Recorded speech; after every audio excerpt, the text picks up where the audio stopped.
सबको नमस्कार। मतलब मैं कोई फॉर्मेलिटी नहीं करूँगा।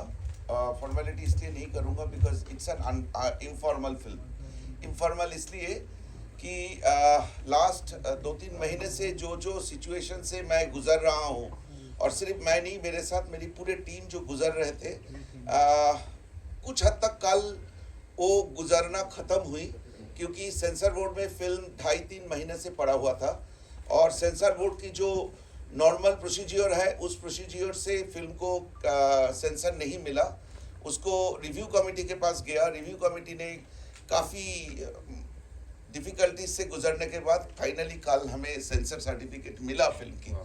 तो आप समझ सकते हैं कि मैं चाहे ना चाहे मेरा नाम इस तरह की कंट्रोवर्शियल या अनकन्वेंशनल फिल्म के साथ जुड़ जाता है। कोई भी फिल्म बनाता हूँ तो पहला लड़ाई मेरा सेंसर बोर्ड के साथ होता है। तो मुझे कल सेंसर ऑफिस की सीईओ सर ने मुझे बोला कि I am the controversies favourite child. तो एनीवे, पहले तो थोड़ा सॉरी, क्योंकि टाइम से थोड़ा लेट हो गया। मैं इसके लिए कोई एक्सक्यूजेस नहीं दूंगा, कोई कारण होता है। दूसरा, आपकी सवाल की ये फिल्म जब केरला स्टोरी 1 और बस्तर दोनों बनाने के बाद मैं 4 साल एक दिन के लिए भी कोई गैप ब्रेक नहीं लिया था। लेकिन क्या होता है एक फिल्म मेकर के मन में, ये कहानी जब मैंने पढ़ा था, जो चरक की जो कहानी है, ये मेरी मन में मतलब आधी रात को जग जाता था, तो मुझे लगता था कि इसके ऊपर फिल्म बनानी है।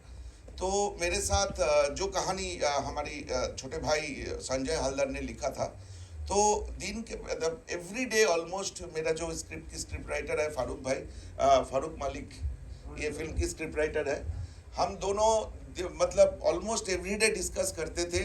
राजेश जी के उन्होंने इंडस्ट्री में 40 साल से है, तो हम लोग डिसाइड जब कर लिए कि ये फिल्म बनानी है, लेकिन मुझे थोड़ा ब्रेक चाहिए था, क्योंकि 4 साल से मैं एक दिन भी ब्रेक नहीं लिया था, फिल्म बनाए जा रहा था। तो मैंने डिसाइड किया कि ये फिल्म मैं डायरेक्ट खुद नहीं करूँगा, लेकिन मतलब खड़े होकर डायरेक्ट नहीं करूँगा, कैमरा के बगल में बैठ के डायरेक्ट करूँगा और पोस्ट प्रोडक्शन करूँगा।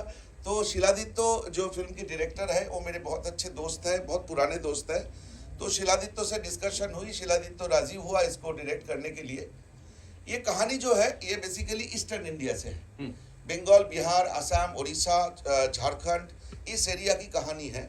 लेकिन लेटली मुझे पता चला ये जो चरक जो फेस्टिवल है, इस फेस्टिवल तमिलनाडु में one of the most popular festival.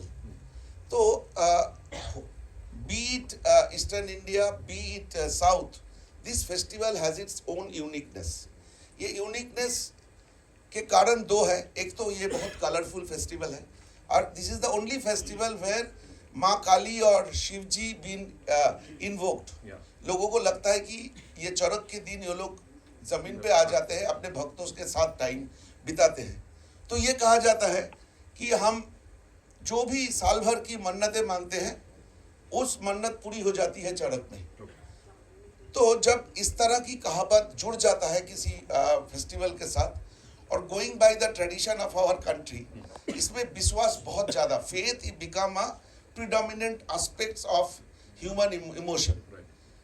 फरवरी की महीने में एग्जाम खत्म हो जाता है, तो हम लोग ना बचपन में वेट करते थे कि कब चरक आएगा। बहुत ज़्यादा म्यूजिकल, कलरफुल, अच्छे अच्छे खाना मिलता था उस चरक मेले में। लेकिन इसके साथ साथ चरक मेला का जो एक डार्क प्रैक्टिसेस वो इवॉल्व किया था सदियों से, करीबन 1000 साल पुराने भी इसकी इंस्टेंसेस मिलते हैं। वो हमारे लिए एक कंसर्न की विषय बन गया था, क्योंकि इसमें इस तरह की प्रैक्टिसेस था, विश्वास वाली जो एस्पेक्ट है इस फेस्टिवल की, इस तरह की एस्पेक्ट्स था जहाँ पे इवन ह्यूमन सैक्रिफाइस या नरबलि भी होता था। ये कानूनन कुछ दशक पहले बैन तो हो गया था, लेकिन इसकी प्रभाव, इसकी विश्वास इस लेवल पे पहुंच गए थे। इवन 2024 में हाथरस करके यूपी में एक जगह है हाथरस में एक स्कूल में क्रोनोलॉजिकली रिजल्ट खराब हो रहा था, तो स्कूल की मैनेजमेंट कमेटी बैठ के डिसाइड करते हैं और एक 9 साल की बच्चे को बलि दिया जाता है। तो आप समझ सकते हैं कि हमारी सिविलाइजेशन, हमारी एजुकेशन, हमारी जिस तरह की दुनिया के हमारी परिचय बनने जा रहा था, उसके साथ अगर इस न्यूज़ को हम साथ में खड़ा करें तो ये अच्छी बात नहीं है हमारी सोसाइटी के लिए। तो मुझे लगा कि इस फिल्म को बनानी है, तो फारूक भाई, राजेश जी और शिलादीप, तो हम तीनों चारों बैठ के डिसाइड किए कि फिल्म बने और फाइनली फिल्म बना। अब कंट्रोवर्सी ये था कि कुछ हद तक up to what extent we can talk about those issues जो नॉर्मली हम अवॉइड करते हैं बात करना। We try to avoid all this issues which deals with our faith. Censor board में जो इशू था वही था। ये समझना बहुत जरूरी है कि क्योंकि ये जो लाइन है ना, साइंस, ह्यूमैनिटी और फेथ, इसके बीच में बहुत थीन लाइन है। एक जो थीन लाइन आपको भी आपकी अनजाने में भी आप क्रॉस कर लेते हैं। एक बिल्ली रास्ता काटता है या घर से आप निकल रहे हैं तो उस समय पे किसी ने आपको पीछे से बुला लिया तो आपको लगता है ये अशुभ है। इसमें कोई हार्मफुल कुछ नहीं है, हार्मलेस है। लेकिन यही विश्वास अगर एक बच्चे की बलि देने तक पहुंचता है तो हमारी सोसाइटी को कंसर्न होने के कारण है। सो उस कंसर्न से फिल्म बना है, लेकिन उसके बाद जो रिएक्शन था वही फेथ वाली रिएक्शन था। क्या ये फिल्म साधु समाज के खिलाफ तो नहीं है? क्या ये फिल्म हमारी विश्वास जो एक एक एक बहुत डीप रूटेड एक एग्जिस्टेंस है हमारी सोसाइटी में, उस जगह तक तो नहीं गए? ये सब मेरी डिस्क्लेमर की पॉइंट है, क्योंकि ये बातें हमने सेंसर बोर्ड के साथ ये आर्गुमेंट की, उनको समझाने की कोशिश की कि ये बात कहीं ना कहीं कभी ना कभी तो करना पड़ेगा। धर्म के नाम पे अगर इस तरह की प्रैक्टिसेस चलते रहे, ये कोई देश के लिए शुभ नहीं हो सकता। तो हमारी चरण पड़ा।